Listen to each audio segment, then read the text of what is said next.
Welcome to the My Amazon Guy surprise live podcast tonight. It's Friday night, 7:40 p.m. Eastern Standard Time. I'm joined today by Graham Winship. Did I say that correctly? Yeah, pretty close, Graham. Dang it. All right, so Mr. Winship is a really successful seller on Amazon, and he has one of the strongest Canadian presence that I personally know. He sold more than $1 million in Amazon goods on Amazon, and he's launched more than 28 products on Amazon. So as people join or watch this, if you have any questions about what it takes to be a successful seller on Canada, you're welcome to add it to our comment section. We will be happy to bounce back and answer it. All right, so let's talk about your origin story. Tell me, how did you become successful? So basically I started out of university, had no idea what I wanted to do. I was only 2 years into some kind of useless degree, so I kind of decided to stop that, and I had no idea what I wanted to do. I wanted to do something entrepreneurial, so I just picked up a normal job, saved 15 to 20K in a year, basically with no expenses, just because I knew I wanted to do anything on my own. I just really didn't want to keep working a job that I didn't like. I think it's pretty standard to just start searching how to make money online. This and that comes up. I came across a few guys on YouTube that were doing it, and a couple of guys that I actually trusted. Amazon just made sense to me, and I started watching guys on YouTube that were doing private label. So And you posted some content yourself at one point, did you not? I did. I actually had the idea of, I can't remember if I did it right before or right after I launched my first product, but I wanted to basically document everything. So my first ever YouTube video is me as I'm launching my first product. It was pretty awkward in front of the camera, but I just wanted to get the message out there just so I could look back years from then and see the journey that I've been on and the way that my strategies and all that had evolved. I'm adding a link to your YouTube channel. You've got almost 4,000 subscribers. And I know that's not necessarily something you're focused on today or these days, but you may revisit it. So if people are curious about part of your journey, they can see a lot of the content you've put together. All right. So 28 product launches. You've clearly learned something if you've launched that many products. What value can you add and tell us a little bit about? Yeah, for sure. So I would say I definitely specialize in the product research. I'm not the best with, all these fancy tactics, stuff like that, but my focus has always just been finding easy opportunities and knocking them out one after the other. So I'm not shooting for the fences on $5,000, $10,000, $20,000 a month products.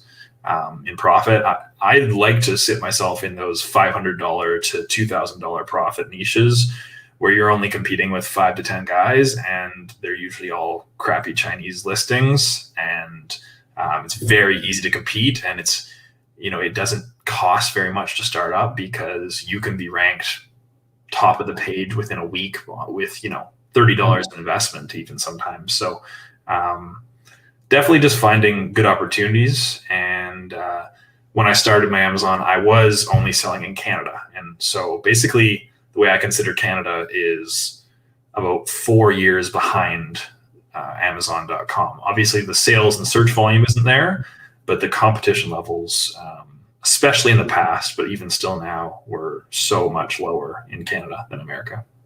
What is the most misunderstood thing about selling on Canada? I'm not sure. I mean, coming from an American perspective, obviously your guys' dollar is a bit stronger, but I would say people just don't think that there's sales happening on Amazon Canada, and it's just not true. So the two reasons I'd say that people would think that is, firstly, yes, Canada, we have about a tenth of the population size as America. So therefore we have probably a tenth of the amount of sales as America would. But that's as a whole.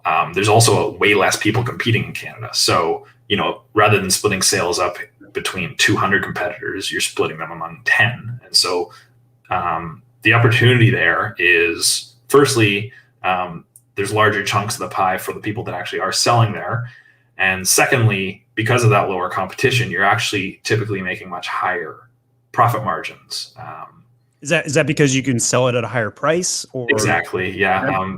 Because, just if there's too many competitors, everyone's driving each other's prices down. There's less Chinese presence in Canada. And so, I have products that I sell in both markets, and in America, they're profiting half of what the profit margin per sale that I'm profiting in America. So, yeah.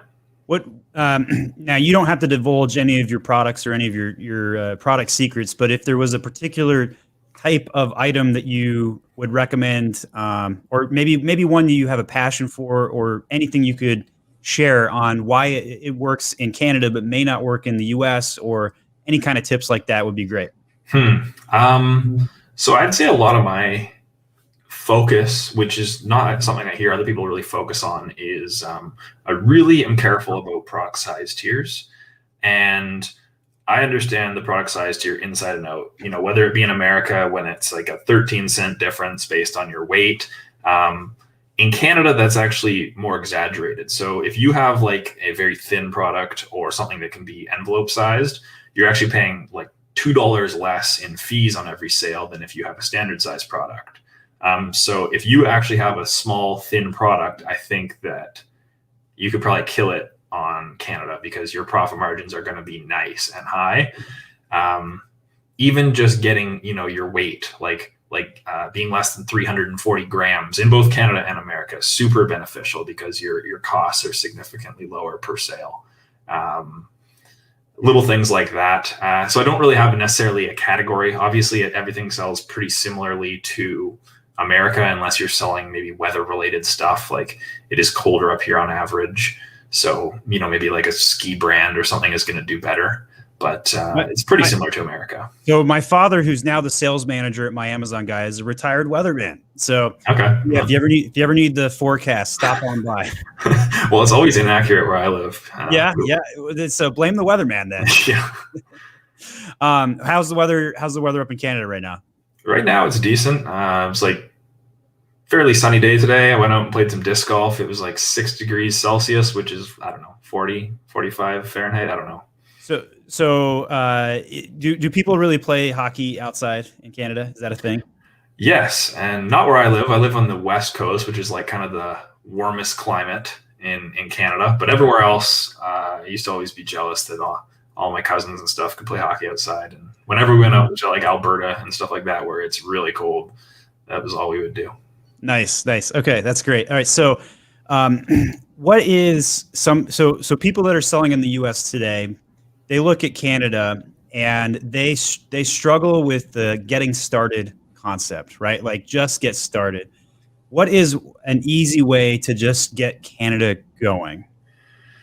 Okay, so for me, I've always done direct FBA, sending shipments into FBA centers in Canada. However, I believe it's a lot easier now to do the remote fulfillment. I think that's you have a lot more experience with this than I. But yes, so at bare minimum, if you're a U.S. seller right now selling on Amazon, I highly recommend that even if you don't want to deal with Canada, flip on remote fulfillment.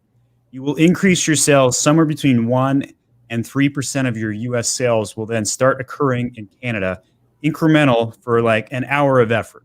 That's it. That's all you got to do. You just got to flip a button. Now, NARF program is totally bonkers broken, not working in beta. And so very difficult to actually make sure your product goes live. But for the wine glasses that I've been able to activate, and there's no rhyme or reason why some will and won't activate, it's been a nice boom. So I definitely recommend it. But I have increasingly been working with more clients who are shipping direct to FBA for the first time. So with your items, are you landing them in Canada, then shipping them into the US, or are you landing them in both locations? What do you advise?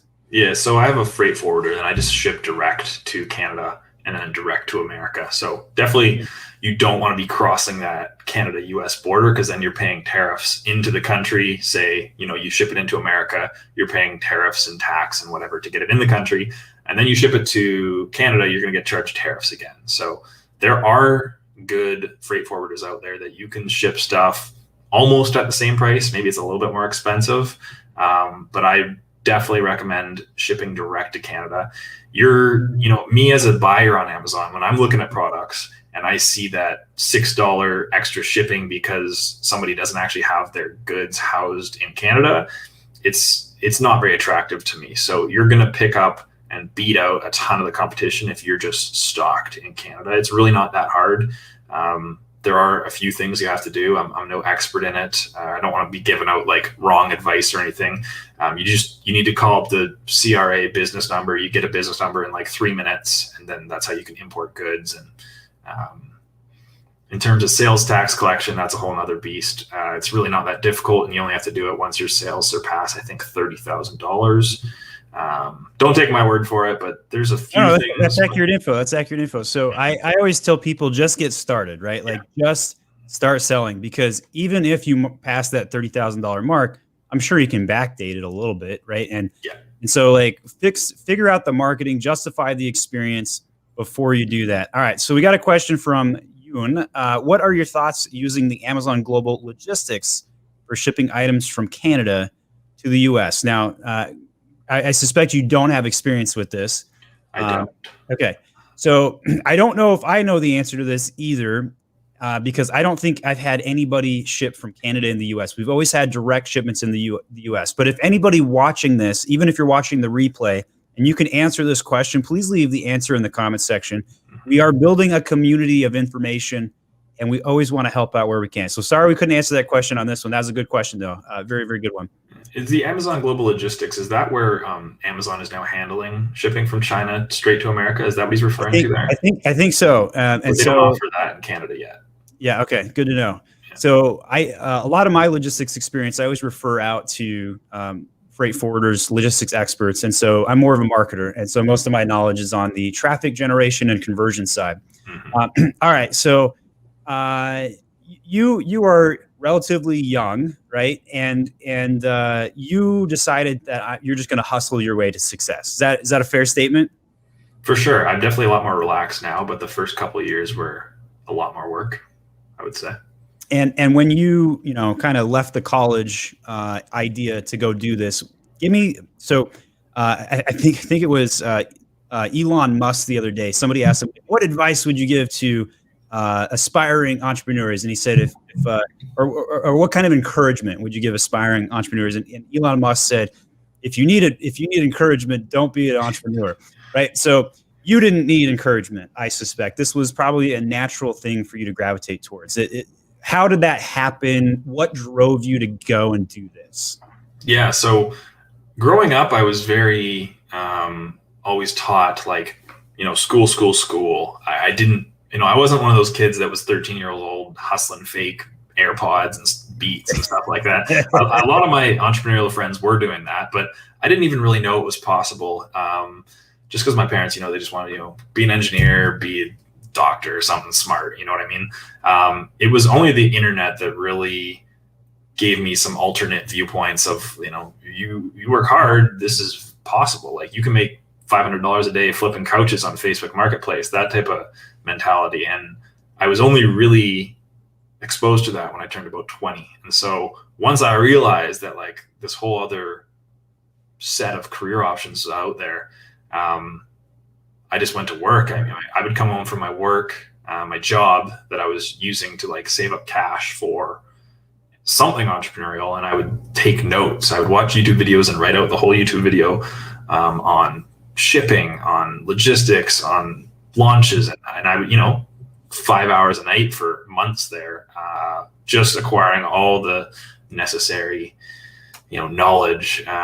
So it definitely took a while of hard work, and obviously the nature of Amazon is that kind of once you have it set up, then it is a lot more hands off. But if you're growing, you're not very hands off, and so definitely 2017, 2018 were a lot of work, and I'm actually getting back into it now more. Where 2020 was a very relaxed year for me, and I'm kind of back trying to push for higher goals. It takes work. It's not quite as passive as you might think. So you recently decided to become a My Amazon Guy client, I think in the last like 48 hours. Yes. Kind of contract, if I'm right. Mm-hmm. So you're going to ramp up and you're gonna go all in on trying to increase sales.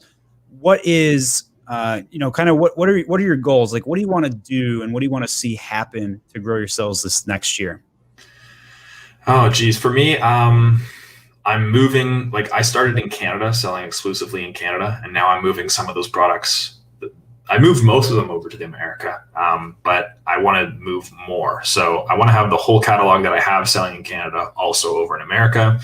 And then I do need to turn on remote fulfillment to Mexico. I think there's opportunity there.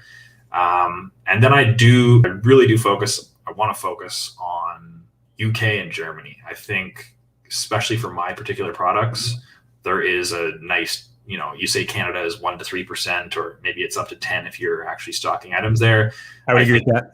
Yeah, I think Germany and UK have the opportunity to be 20, 30, 40% of my. I would say Germany's another 33, 35%, somewhere around there. And the UK is another 5 to 10. It really depends on the category. Yeah. So yeah, I think focus. Those are great opportunities. And if you already have the freight forwarding down, not too hard to get started in Europe. Although I would say that the taxes and the logistics and the tariffs and the VAT are probably more tricky. They definitely are, but I definitely have a lot of friends that have dealt with it. They say it's not too difficult, and you can always hire people to do the complicated stuff for you. So I'm willing to do that. So I like that statement, because for example, if money can solve something, it's not a problem, it's an expense, right? Mm-hmm. And that's kind of what you're saying when you say you can always hire for the talent that you need to look at. So I think that's good. All right. So Robbie says, I'd be happy to learn from both of you. How can I get into helping and learning from either of you? Well, Robbie, if obviously subscribe to the channel if you haven't already. We are hiring at My Amazon Guy. We're always looking for great talent. And for anybody who has their own Amazon account, but also still needs to work full time, send us a resume to jobs@myamazonguy.com. So Robbie, if that might be a good fit for you, let us know. All right. So let's keep the conversation going on Canada. What was the most surprising thing to you as you've been doing your journey? Specifically about Canada? Yeah, or let's go global. We've talked a lot about Canada, but go global on this one. What surprised you most about selling on Amazon? I would say, for me, I didn't think it would be so. You see Amazon, this massive company. Jeff Bezos is the richest man in the world, and you realize that even Amazon itself, they have these massive inefficiencies and massive issues that I guess I always kind of assumed it would be like a flawless operation. And it's the furthest thing from it when you're a seller. So yeah, I mean, obviously it does take a long time to learn everything about how Amazon works. And it is a little bit of a barrier to entry, because if I had to relearn it, it would probably take me a few months to learn all the little intricacies. And even when Amazon is telling you something, but if you do what they tell you, it's not going to work. So that's the one thing that honestly, frustrating. Yeah, it is. And I can definitely feel for new sellers, but it just takes a little bit of experience or speaking to someone who knows what they're doing. Getting help from another person who's going through the same thing as you are is super valuable with Amazon, because that's sometimes the only way you can figure out an issue. Obviously, I've come to you with a few of my issues. So, like you're just talking about, you can hire someone for the stuff that you don't know. I can focus on the things that I'm great at, and you can really build. You don't need to do everything yourself. So you mentioned this Jeff Bezos guy. This is one of my funniest SEO rankings. So if you type in Amazon Guy into Google right now, you'll see Jeff Bezos at the very top here. But there's my website, organic slot number 2, My Amazon Guy. There you go. Yeah. That's impressive. Yeah. Well, I hope probably not too impressive. I don't know how many people actually search Amazon Guy, but who knows? So all right. I agree with your sentiments. It's very surprising to see Amazon not being a well-oiled machine. For those that are watching live with us, feel free to share your own feedback. Like, what was the most surprising thing for you selling on Amazon? Or what was the most frustrating thing that you've seen while selling on Amazon? We'd love to hear you. And if you're watching this on the replay, add it to the comments section as well. We'll come back and read your comments and reply to them personally. All right, so because Amazon is not the most well-oiled machine, you probably made a mistake or two on the way, I suspect. Definitely. So what's a mistake that you made that others can learn from and not make? Okay.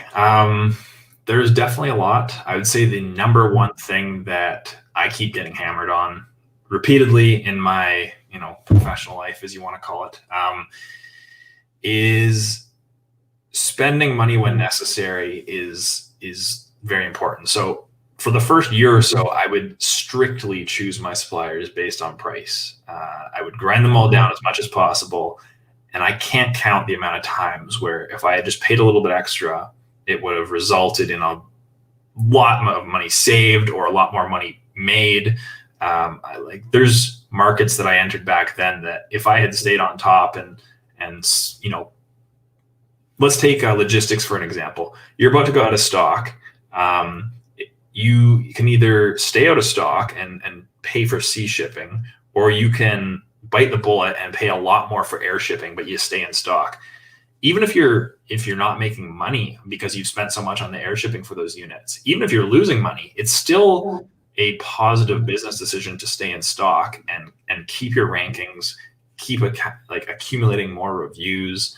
You're not allowing other competitors. So I guess the lesson I keep trying to teach myself, and I struggle with it still, is spending money when necessary. Don't cheap out. Get quality products. Spend extra on inspections if that's going to result in a better customer experience. Because if you get too many bad reviews, then you're not going to sell. Your sales are going to dip in the future anyways. So you might as well spend the money where you need to. Obviously, be smart with your cash, but definitely don't cheap out. And that's the number one lesson that I continue to try to balance between, being extra profitable, but also being willing to spend money when it's going to create a better ROI, even if that's 2 years from now or a year from now. I think that's a great point. There's a lot to be said there in the maturing of being an entrepreneur, right? So like when you first get started, you have a tight budget. You're trying to manage your risk. And as you scale, you have to relearn how to manage the business, right? So instead of penny pinching, you have to become pound wise, if you will. And it can be very difficult to do that. All right. So that's a great learning. What about a frustration? Like what is something that Amazon did that you're just like, WTF, Definitely there's been a couple listing suspensions or ridiculous things like that where it was like totally unnecessary. Or I know I got my account temporarily suspended because a year prior someone had left a review that basically said a year prior, and it said something like, I used this and it really hurt or something. And so they blocked the whole listing and said like safety complaint. But okay, if you were that serious about safety complaints, you would have blocked me a year ago when the review was left, not a year later, because obviously they're not paying that close attention to it if it's not that urgent of an issue. If it's a year later when you're finally getting around to dealing with the issue. There's been lots of stuff. Like Amazon recently I'm sure the same gripe that a ton of sellers have right now is the SKU limits, which are finally starting to get better. But, I had a shipment on the way and then they go ahead and delete it because it's now higher than their SKU limits. But it's like, okay, I already created the shipment. Like you allowed me to create the shipment. It's sent, it's coming from China, and now you're going to delete it. So now I have to relabel it all. Don't do that. Have you already done that? No, it ended up working itself out where I was able to get my warehouse to fix it. But okay. Because I was going to say, even if a shipment's deleted, you can still ship it. It'll check in just fine. I've done it. Good to know. Luckily for me, I just had the warehouse apply new labels and it was no problem. Good enough. It's safe to do so. But yeah, I've sent in many deleted shipments. All right, we got a couple comments. So Hey Kel says stock limitation is the most frustrating thing ever, in my opinion. Yes, I agree with that. I do think they're easing. I did speak to an Amazon insider last night and asked him, hey, hear any rumors about this thing getting better? And he said, yeah, it's what we're hearing is that they're easing them. So sometime in March, we believe they will be completely gone. Really? In my videos in the last 30 days, I have been very bearish on the subject, saying I don't think they're going away. I think Yeah. maybe it'll go to 1,000 instead of 200. But everything I saw was like, I can't believe how much frustration or limitations are in place. But Heikel also says, yeah, can't control the inventory. It can be very, very difficult, especially with everybody who doesn't have their own 3PL, doesn't have their own warehouse. Where do you ship it? Where do you send it? Totally agree. All right, Pete, we got a fellow Canadian here. I want to subscribe to Graham, but he needs to pump out some new videos. So, Yeah. So this actually, would be an encouraging video. I posted one last night for the first time in like 7 months. What I have in mind is I want to kind of start from scratch. Obviously, it'll be on my existing account, so it'll be make believe, start from scratch. But I want to kind of set myself a budget of $5,000 and see how quickly I can turn that into $100,000. And so, how many products I'm going to be launching is dependent on cash flow and whatnot. So it'll all be within my current account, and I'm not actually going to share that, or at least I don't think so yet. But I want to treat it as if it's my first product and bring everyone through the trenches of starting one up and showing basically everything except the product itself. So showing all the numbers, all the costs for everything involved. I just need something that I can kind of be, because YouTube isn't going to make me a ton of money. My business can do that for me. But I just want to do something fun where people can follow along and I can be accountable and show the process of scaling up and looking for products with high ROIs and whatnot. So go check out his video. I'll put a link to this in the comment section. You should watch this after you finish our live session today. You can see him here talking about his numbers. He shows everything, guys. Check this out. He shows the numbers, goes through it. You can see the top right there. Look at those sales numbers, 671,000 on that particular country and account in the last rolling 12 months. So yeah, he shows it all. That's really cool stuff. All right. So Paul asks, comparing US to Canada, do you notice it's only 10% of what the US market does? So we did talk a little bit about this, I think around minute 5 to 7, somewhere in that range, but go ahead and weigh in further if you'd like. Yeah, so I did kind of mention that. I mean, it all depends on the niche you're in. I have products that sell both in Canada and America. And, one of them is selling way better in Canada just because I'm ranked number 1 because it's so much easier to rank in Canada. And I'm making 3 times the profit in Canada as I am in America. I would say as a total e-commerce overview, probably America has 20 times the online sales as Canada. You guys have 10 times the population of us, but Americans are more online shoppers than Canadians are because of cheaper prices and logistics and whatnot. You guys have more shipping companies, more cities. The cost of shipping stuff is cheaper. So in that regard, yes, it's probably 5% of what America does overall. But Amazon itself, you're just dealing with, if you're in America and a certain niche sells $100,000 a month worth of product, and in Canada it sells $5,000 a month, but it's split 3 ways in Canada, then you're each making almost $2,000. But if it's split 100 ways in America, you're each making $1,000, if that makes sense. So it's all about the individual niche opportunities. Most people will find that if you have something that sells in America, it's going to make, I would say, 20% of what you're making in America, in Canada, just because you're dealing with so much less competition, and it's easy to rank. I can't recommend it enough unless you're in one of my niches. So yeah, I love that. Don't forget, it's not us against each other. It's us against Amazon. Yes, that's common trend, I like to say. All right, so let me ask you this next. What is the weirdest thing you've ever seen sold on Amazon? Oh, geez. Probably something explicit. All right, don't go there. Don't go there. Any more like unicorn meat comments? I don't know if it was true, but I read an article about somebody who took dog poop and sold it on Amazon. And the only review on it was 2 stars, and it said, I didn't actually expect it to be real, or something like that. All right, I'm going to admit to my audience here. I think poo-poo humor is my favorite. Not going to lie. So for my dad, who's watching this, who has told me in the last 24 hours that he likes to clog the toilet. I love you, Dad. So here we go. So I just typed in dog poo just to see what would come up. Probably technically not allowed, but we got probiotics for dogs. We've got poop bags, which obviously makes sense, and we got some dog petting here. So I don't see actual dog poop, but if anybody finds that post, I would love to see it. I will tell you this though. I'm going to aggressively look in my Slack channel chat because I had somebody, my brother, who's in Utah, he sent me a picture of a review for a lighter that had a rat turd in it. And there was a review with the rat turd in it. And I'm not making this stuff up. I'm going to see if I can pull this up really quickly and see if I can pull this up because it was probably months ago that he sent this to me. But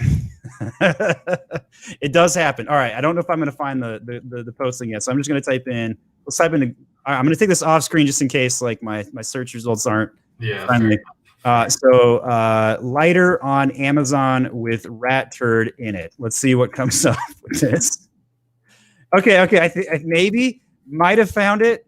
I think I totally found it. Okay, guys, here we go. So for those that were looking for a Friday entertainment tonight, here you go. Here is the picture of a rat turd on Amazon in a product review. I've never thought to talk about this in a podcast, and now here is my opportunity because you went there. A rat turd right here, 2-star review. A little something extra in one. I got them and 4 of the 5 were great. I'm afraid to use the 5th one because it has a rat turd in it. I guess stuff like this happens in factories once in a while. Might have wanted to get that inspection, I guess.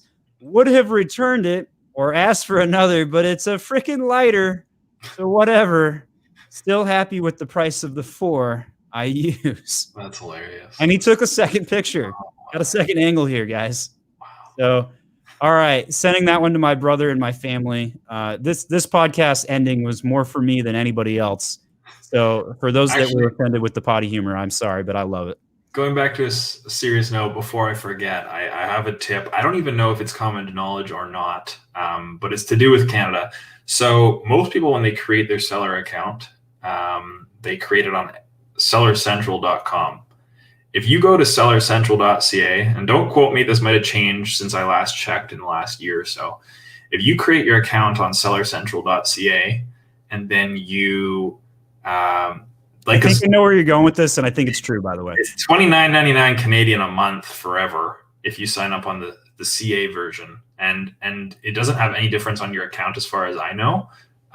Rather than paying $40 US a month forever, if you sign up through the American Seller Central. So I don't know if there's any. I'm pretty sure they're unified accounts. It's the exact same, except for some reason, if you sign up on the Canadian domain, it's $29.99 Canadian dollars a month for the Pro plan for life. So I believe it is true, actually. Here's the link. If you want to sign up for a Canadian account, you go to that website link right there, sellercentral.amazon.ca. Paul says he's a Canadian seller, and he says it's true. So you had to get through the rat turd lighter comment to get the dollar savings tip today. But I appreciate you coming on to the My Amazon Guy podcast. Last question for you. Any tip you would give to somebody to grow their sales faster on Amazon? Is that a plug? Well, no, actually it's not. Okay. I ask this question all the time. Other than hire My Amazon Guy. Yeah. Oh, geez. Number one thing I would say is rank the best for not the most volume keyword, but the number one most important thing is your most relevant keyword. And as long as you can rank well for that one keyword, the lifeblood, I think, of that one product is going to last a very long time.